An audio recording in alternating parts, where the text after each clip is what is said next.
Well, hey, at least Kasperi Kapanen broke out, right? I mean, accentuate the positive in life, people. Good morning to you. Good Monday morning. I'm Dejan Kovacevic of DK Pittsburgh Sports, and this is Daily Shot of Penguins. It comes your way bright and early every weekday. If you're into football and or baseball, I also offer up daily shots of Steelers and Pirates. Where you found this. The Penguins are back in action tomorrow night in Chicago, where things are just going swimmingly for the Blackhawks on and off the ice. And the Penguins, in the interim, will have to shake off a really lousy couple of minutes the other night in losing to the Wild 5-4 in a shootout, because there's nothing about that game that should have wound up a negative. Not one thing. I'm going to start with this point before I get to Kapanen and why his breakout matters maybe more than it might be obvious. It doesn't matter what level of talent you have on your team, meaning injuries, depth guys, whatever, when it comes to protecting a late 2-goal lead. In fact, I could argue that you as a coach and a coaching staff have an easier time protecting that lead with guys who don't think of themselves as super fancy hockey players, but rather guys who think of themselves as pluggers, as bang it off the window and get it out type of guys. The Penguins were not responsible in those last 3 minutes. They certainly weren't responsible in those last 3 seconds. How do you get an open shot in that situation? I mean, there's only so much ice you even need to cover.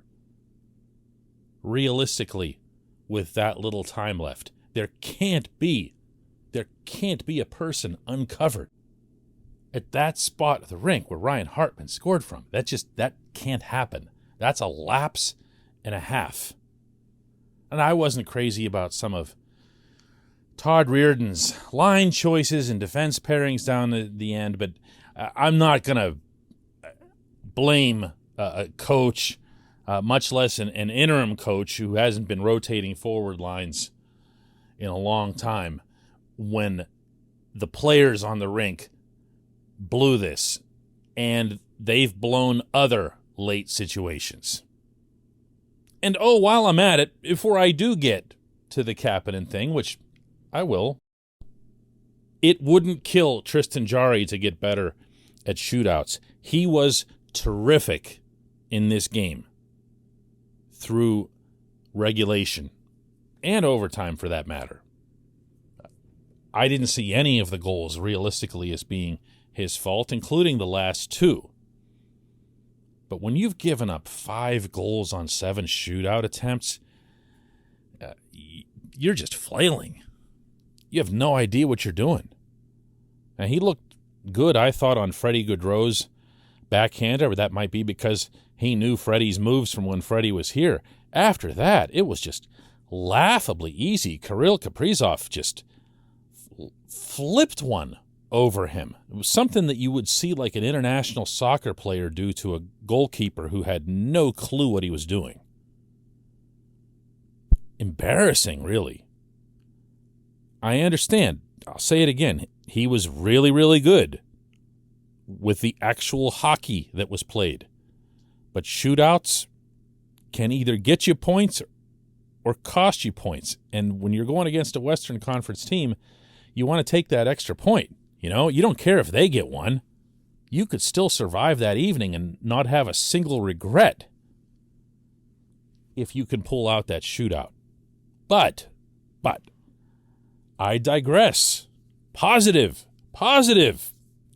This portion of Daily Shot of Penguins is brought to you by the good people at the Greater Pittsburgh Community Food Bank, where they're committed to providing food for all of our neighbors in need across western Pennsylvania, and they in turn need your help. Visit pittsburghfoodbank.org to find out how $1 from you is all it takes to produce 5 full meals for those in need. pittsburghfoodbank.org. So Kapanen had a hat trick. Did you hear about that too? He did. He also shot the puck. Had a really nice finish on his first goal, in tight, nice move. Blasted one coming down the right side like Guy Lafleur for the second one.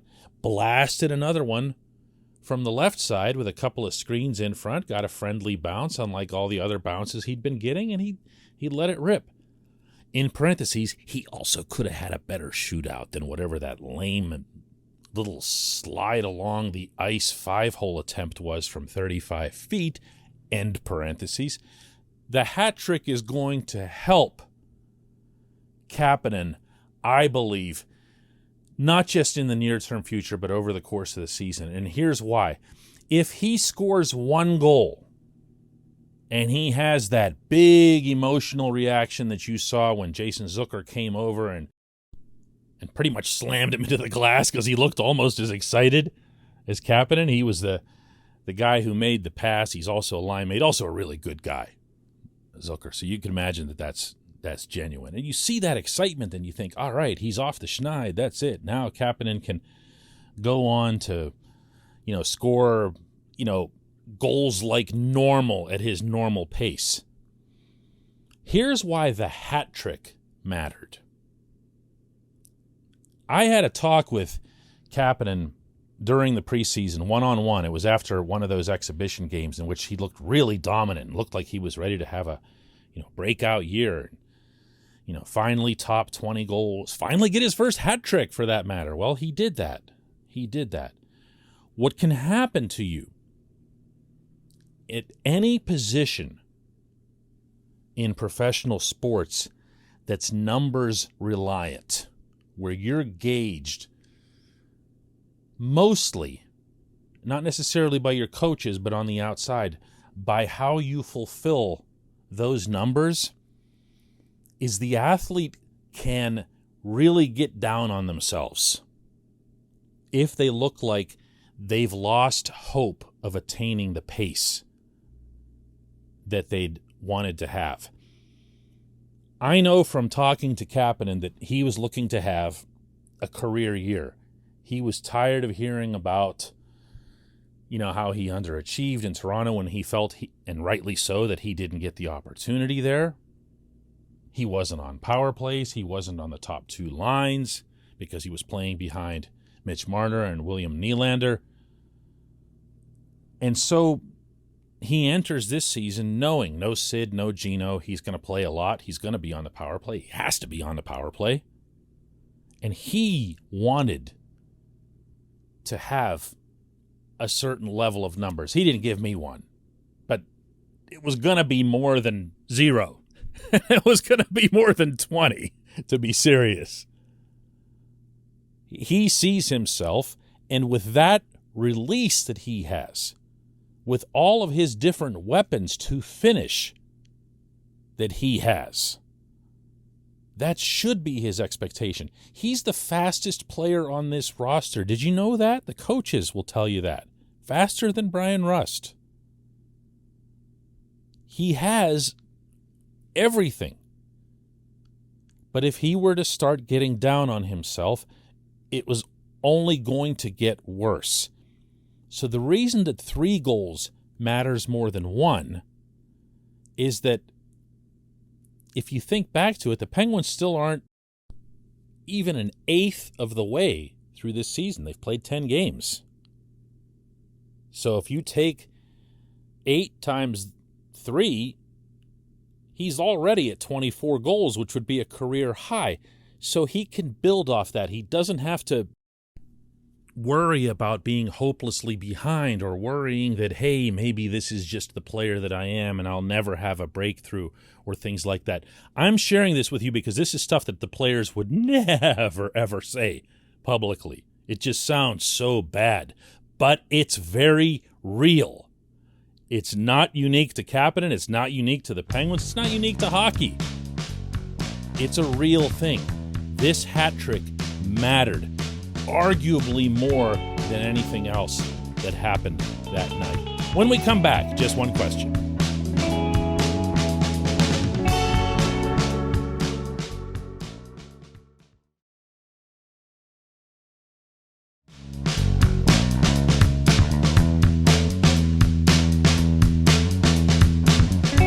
Back. It's time for Just One Question. That's brought to you always on this program by Fubo TV. The monthly cost of cable is over $200. Fubo TV is $65 a month to watch all the same channels, including AT&T Sportsnet. And right now, Fubo TV is offering our listeners of this show a 7-day free trial and 15% off your first month. Just go to FuboTV.com/DK. Our J1Q comes from Preston, who asks, hey, Dejan, if the Penguins don't win a cup for the remainder of Sidney Crosby's career, do you think Mike Sullivan is still the coach? Personally, I think he'd be a great coach to transition us to the new era in 5 years or so. Obviously, he'd have to keep making the playoffs and avoid the team going south. Do you think he can break the trend of Penguins head coaches? You didn't explain the latter part of that, what you mean by the trend. I will assume that you're referring to the trend of all NHL head coaches. It's the most fickle occupation in professional sports. There's nothing that compares to it. And the reason for that, as I've maintained for years now, is that hockey is the one sport where everyone just openly and casually cites or blames effort as to why they win or lose. I very rarely agree with that assessment in either direction when it's brought up, but everyone brings it up. Why'd you lose? Why didn't you score? What happened at the end? It's always about effort. It's always about how we didn't try hard enough. Here, this was Kapanen himself the other night, sounding borderline depressed after his hat trick and that outcome. Like I said, we just need to be better. I mean, there's not much to say to that question. I'm not trying to be rude or short. It's just a fact. You can't. I understand if you let one in, but two is something that, you know, a good team can't be doing, and that's what we are. So we just have to learn from that. You heard the man. What do they have to do? Have to be better. Just have to try harder. Well, not always. Sometimes you're just not doing the right thing, or the strategy isn't right, or the personnel distribution isn't right, or so-and-so's just having a really rotten day, and it's not working out for him on the ice. But it's not always effort. The problem for coaches, with effort being mentioned all the time, is that everyone thinks that the solution to every problem that every hockey team has is to fire the coach, because the next guy will come in and give them that big magical jolt. It doesn't always happen that way. I could see where we think it does in Pittsburgh. Those of you who go back will remember when the late, great Herb Brooks took over for Kevin Constantine. Constantine had this defensive system, was really, really discipline-oriented. Herbie comes in and just says, I just want you to skate. And he skated the living crap out of these guys. Just was totally convinced that they were out of shape because Constantine had them playing static, boring, retreating hockey. And Herbie just wanted them to fly all over the rink the way the 1980 Miracle on Ice team did against the Russians. He wanted them to be, he demanded that they be in optimal condition, just as he did of those young Americans against the Soviets. And that ended up paying off, obviously, at Lake Placid. And the night that Herbie took over for Constantine, it was a game against the Capitals at the Civic Arena that I covered, and the Penguins won this game 5-0, and that does not come close to describing what a blowout that was. And the fun that was being had by those players. And we remember stuff like that. And we remember when Mike Sullivan took over for Mike Johnston, and it was a similar situation. Johnston was, he wasn't Constantine, but he was very careful, very rigid in the things that he wanted from his players. And it was more with him about them fitting his system than him coaching up the players that he had. So they also couldn't quietly wait for him to be gone. Sully comes in. They lose their first game, but then after that, they went on a roll. And it was a sight to see. And we remember that later that season, after everything had looked so lost for the first couple of weeks, they win the Stanley freaking Cup. So GMs all around the league see this, and it's part of the culture. It's okay. In fact, unlike other sports, GMs can get away with firing multiple coaches. In another sport, you basically get one of your own choices, meaning you can inherit somebody else's coach or manager in football or baseball, but you get rid of them and you get one of your own guys. After that, all the attention starts turning to you. It doesn't work that way in hockey. Hockey, everybody's hired to be constantly fired. The Penguins have an extraordinary coach, to attempt to answer your actual question.